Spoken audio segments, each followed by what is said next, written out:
अहो, एक असा किल्ला ज्यावर स्वतः महाराजांनी वास्तव्य केलं आणि जिथे आपल्याला बघायला मिळतात माची, बाले किल्ला. आणि एक सर्वात महत्वाची गोष्ट ती म्हणजे काय, पण पहिला आपण किल्ला बघू कोणता, त्यानंतर आपण पुढचं बघू की तुम्हाला नेमकं सांगायचंय काय.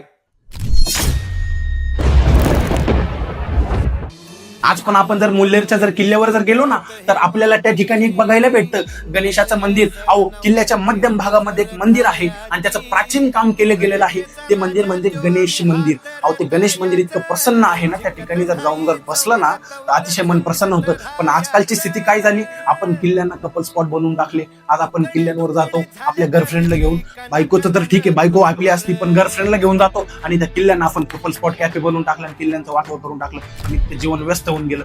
विचार करा ना जरा, माझ्या राजांनी कसा स्वराज्य स्थापन केला असेल, याचा विचार केलाच पाहिजे. मुल्लेरच्या किल्ल्यावर जर आज गेले ना तुम्ही, तर तुम्हाला तिथे बाले किल्ला, माची आणि विविध प्रकारच्या गोष्टी बघायला भेटतात. एवढंच काय, बुरुज सुद्धा तुम्हाला बघायला भेटतात. आणि सर्वात महत्वाचं जे आज पण ती संस्कृती टिकून आहे ना त्या ठिकाणी, ते म्हणजे गणेश टाकी. अहो, मग नेमकं गणेश टाकी म्हणजे काय.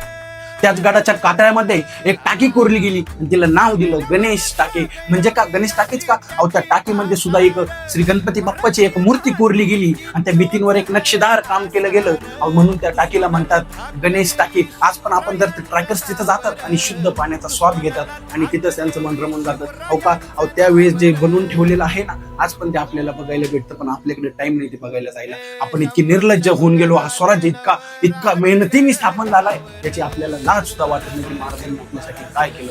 आपल्याला फक्त विविध गोष्टींवर चर्चा करायला लावा आणि यातच आपलं सगळं आयुष्य निघून चाललंय.